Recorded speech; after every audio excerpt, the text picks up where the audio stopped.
Life can change in the blink of an eye. I went to a festival. The only type that I choose to go to are holistic. There's kids, it tells you something. It's not just a crazy party of people doing lots of drugs. So it's about showing up as your authentic self in a safe space where you won't be judged. And I had the greatest time of my life. I felt that the element of ceremony was represented adequately. And it's important because it kind of sets the tone for what's going on, and then just all the connections and all the dancing. And I volunteered. I worked in parking. They called us the best in the business. I also worked in a food truck. I always wanted to be a cook. I went to this festival, had a great time, and it was life-changing because prior to going up there, I was thinking about what I need to do in my life, how to make the next move forward into blossoming and stepping into my own. So I went up there and there's all these people living in vans and stuff like that, and it helped talking with them to dispel misconceptions about what that kind of a lifestyle looks like. And it's not that it's like that's the way that you're going to live for the rest of your life per se, but it is a way to experience life in a different way. And because I have a book that I spent years writing, and if I could accomplish that task, then that would very much be an asset. And I always knew that, but I stepped away to do this YouTube thing. But because it's like with algorithms and things like that, it can take time for a channel such as mine to provide me with a livelihood. And so it's like, okay, it's great, but it's not going to be my main focus. I need to be able to channel my energy into a book. I can make that happen as, it's to do with how much effort I put into it. Not some computer algorithms. And so I was very much thinking about, okay, well, what do I do? And then went to this thing, connected deeply, had some beautiful releases to do with some things that have happened. I tell you, you went there and you could see people, you had to get yourself there.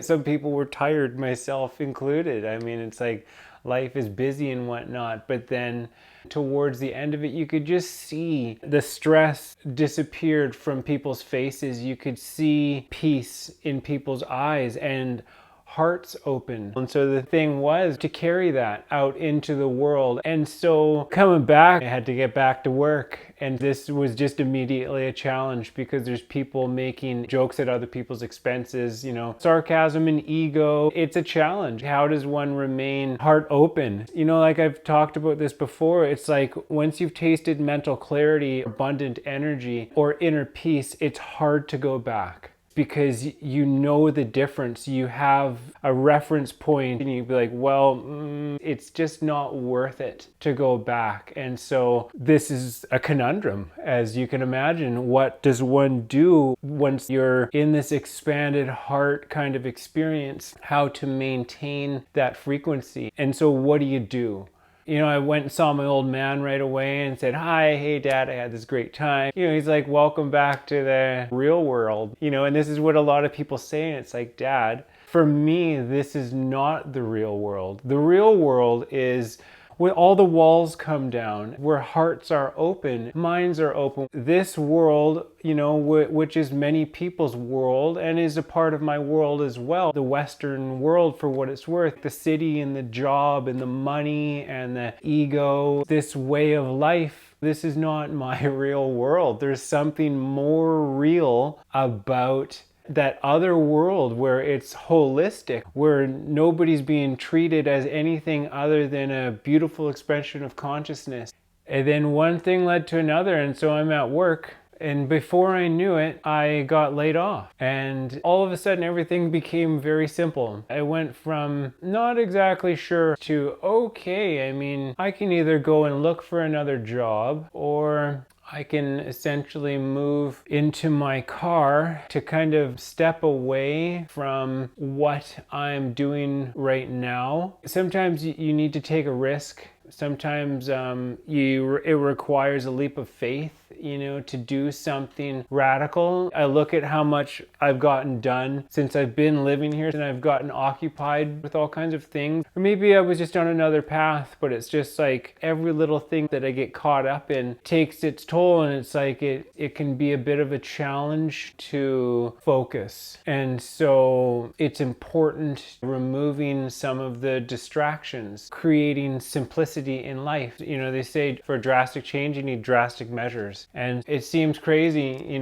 packing up all your stuff and moving into your car, but it's like taking this drastic measure, it seems to be the most appropriate measure for me. I say sometimes it's like, yeah, things in my life change, but it's always for the better because I live my life by a set of principles. I have this thing to do with procrastination. It's something that happens when you lose sight of what you want to happen, what you don't want to continue, and what you need to do to make it happen. So it's like what I want to happen is to have time, freedom, and simplicity so that I can focus, to step into bigger shoes, to fully embrace who I truly am, to connect with the natural world in a more profound way, and last but not least, to finish my book. What I don't want to continue is the same old song and dance. Constant distraction, stressful environment, and being tied to a place and belongings. And then what I need to do to make it happen is I need to take a leap of faith. You have to have discipline, courage, organization, and action, and persistence as well, because it's not easy to do this, but it's worth it in the end. I basically do everything that I can to remove stress from my life. And so certainly the place where I was working was a stressful environment to me. Working at a fishing lodge is a very odd place for a vegan to work, because they essentially make their money off the exploitation of animals. I almost quit the day that I started. I was just like, I can't do this. They wanted me to collect eggs. I was just like, there's no way.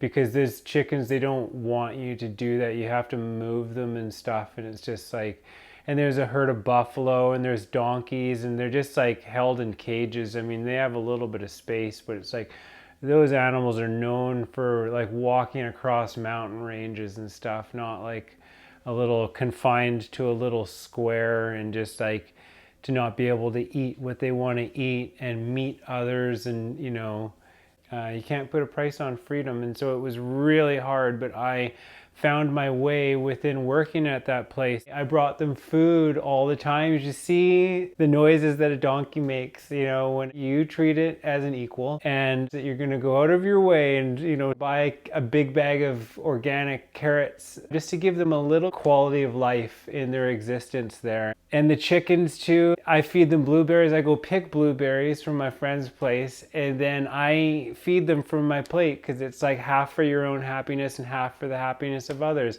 I'm not saying I gave them half, but I gave them a lot. I would just throw handfuls of these big, beautiful blueberries that I go pick myself. And you should see, the look on the chickens' faces when they get this. They recognize you. They know exactly who you are. That is the guy who gives us blueberries. And I sometimes get down there and I feed them like just one at a time. Like I have little talks with them. I sing them songs, and I would say, isn't this funny? The descendants of dinosaurs, and then genetically modified bipedal hominid Sasquatch and Anunnaki DNA kind of deal too. It's like, look at us getting along, respecting one another. I had great chats. It's just so funny because you can like draw those kind of parallel things with the animals, and it was great being able to give them food, being a part of that, and just showing that, hey, some of us really do care, and we want to see you out of these cages. I don't know how to do that, but I do my best to to give you quality of life while you're here. But so the issue with that is it's something that Krishnamurti says, is that it is no measure of good health to be well adjusted to sickness. And that place, there is an inherent sickness in a place which exploits animals for money. You have to have a certain kind of a blinder put on where you just overlook certain things and you don't think about certain stuff in a certain way, because that would interfere with your money making and whatnot. And so this was the thing, is like I got adjusted to this place. I said, okay, well, I will shepherd these animals through the valley of darkness. But then it's quite the compromise. And I've been studying Buddhism recently, specifically a book called The Heart of Buddha's Teachings by Thich Nhat Hanh. And they talk about it, it's like, if you're working some kind of a job that is not say holistic, I mean, like exploiting animals and whatnot for money, I mean, don't.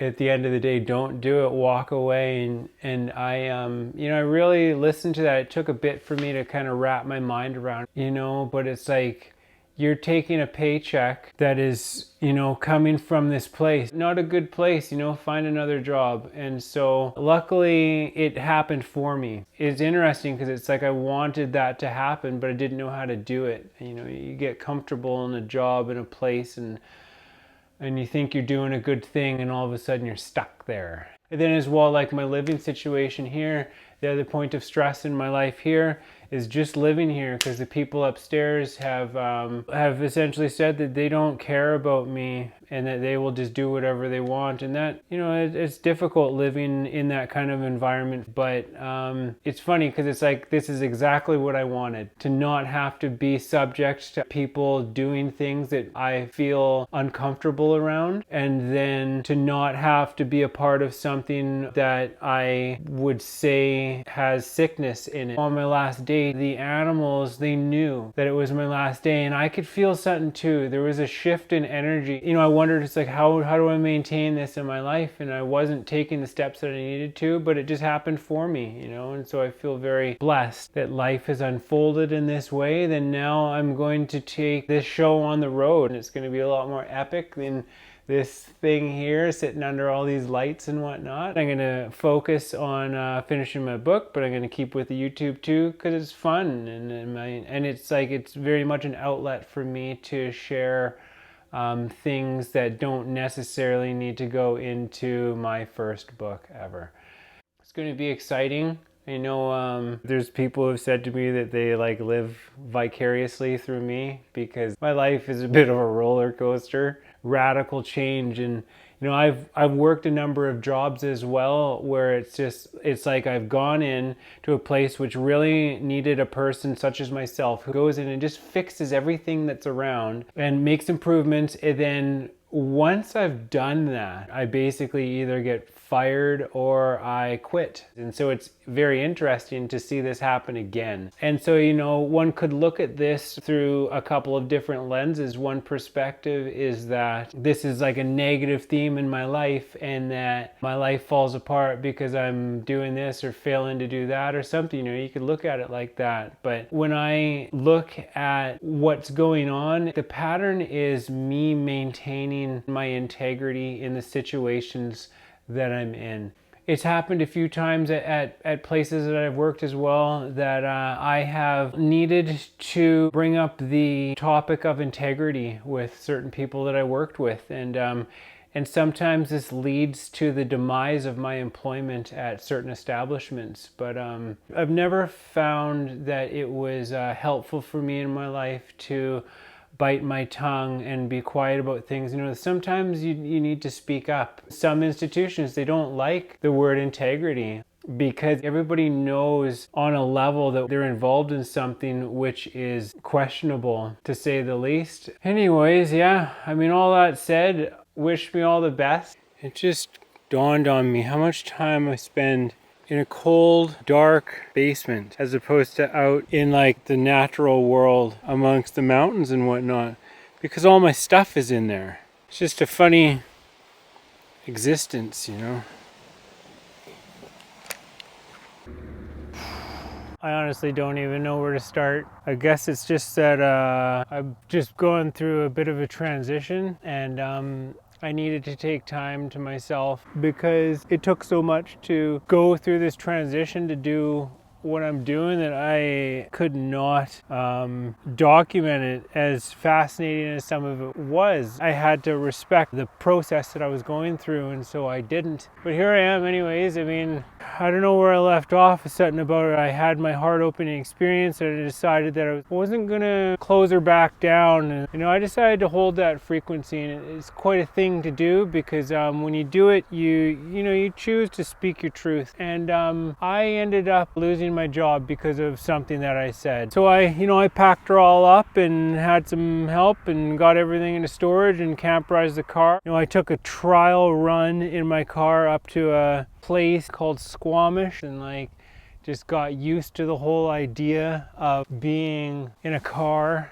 and traveling again. It's not my first rodeo, but it's different every time. And so I did it, and I went up there and I was lost because it's freaky doing this kind of thing. Van life, car life, I was looking into it and stuff, but then it became a reality, and it was getting cold in Canada, and it's like, what am I doing here? But I did it. I went up there. I was lost, but I was found. To feel lost, but also to find myself.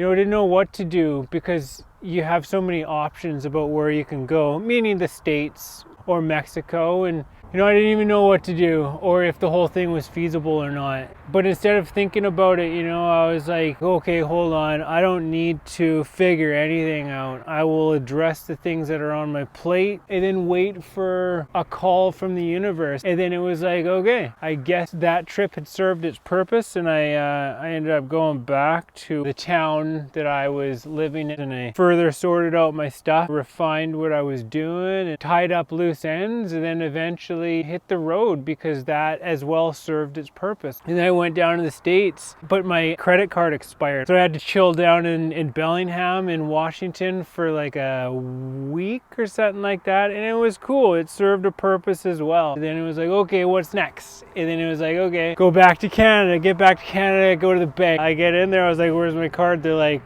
what card?